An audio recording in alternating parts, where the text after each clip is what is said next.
Do you have difficulty slowing down to enjoy the everyday parts of life? Ooh, me, I do. Ooh, okay. Anyone else? From learning to traveling adventures, subscribe to my channel and don't forget to hit the little bell icon to be notified when I upload a video every Wednesday.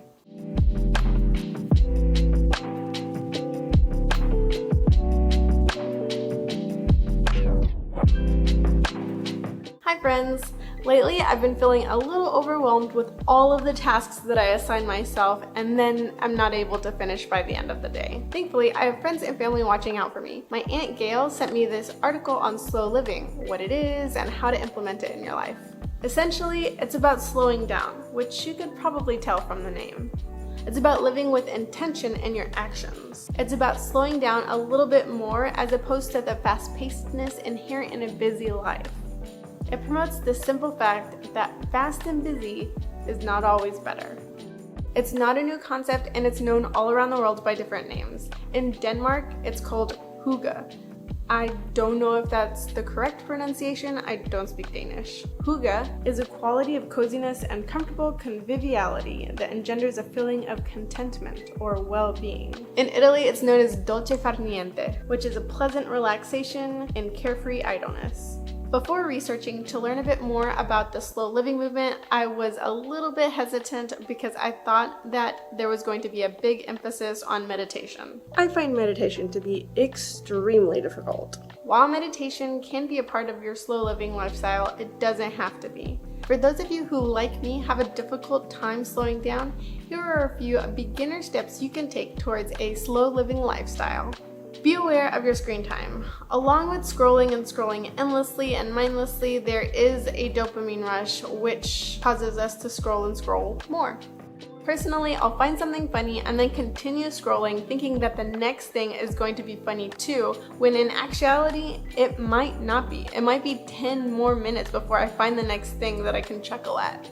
To end the cycle, I've been putting my phone face down and picking up my Kindle. It's something to hold so that I can end the scroll cycle, and when I'm reading, I need to focus. I love reading. I love lamp. Do you really love the lamp, or are you just saying it because you saw it? If you don't like reading, that's okay. Still put your phone down and go for a walk. Or pet your dog. Do something that gives you pleasure but also ends the scroll cycle. Be aware also of how much TV you're watching. Most of the TV that I watch currently is with intention. I'll watch a show to learn a language. For example, it'll be a regular show, but the audio will be in Spanish. Vas a entender muchas cosas en el futuro.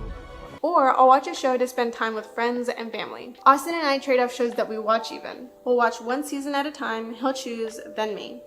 It's fair and we get to learn a little bit more about each other and our interests, intentionally. Another simple way to start living more slowly is to pare down your to-do list. I don't know about you, but I create a to-do list every single morning and it's always way too long for me to complete in one day. One of the books that I'm reading right now is called The 7 Habits of Highly Effective People by Stephen Covey. In this book, he describes a square with 4 quadrants. Each one represents a different classification of work. They're separated by importance and urgency. It's recommended that most of your focus be directed towards tasks that are important but not urgent, because those tasks that are important and urgent will show up on a day-to-day basis on their own. The other tasks that are not important, urgent or not, could be taken off of your to-do list. Because when your to-do list is full, you may always be thinking about what comes next instead of enjoying the moment at hand. Comment below and tell me how you participate in slow living.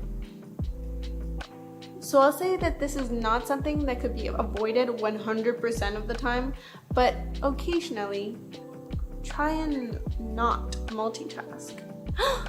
I know. But hey, listen. For me, whether I'm digging compost or washing the dishes or folding laundry, most of the time, I'm also listening to an audiobook.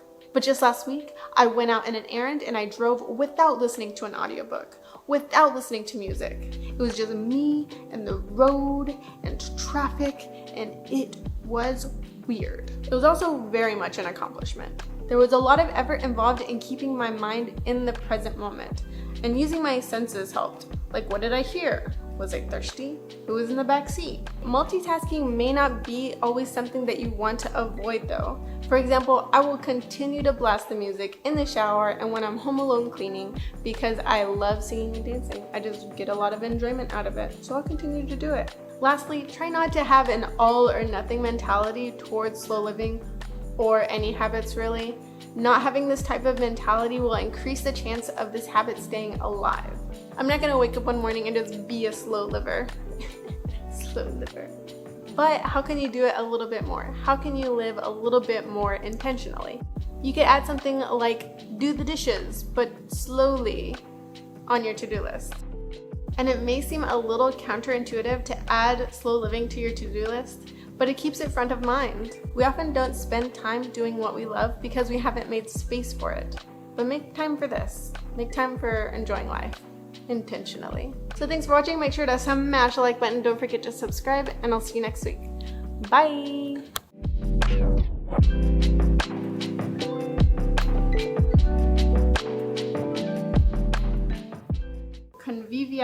Conviviality. Oh gosh. Where do they speak Danish? Daneland. Why don't I know this? Okay, Google, where do they speak Danish? Denmark. On the website for example.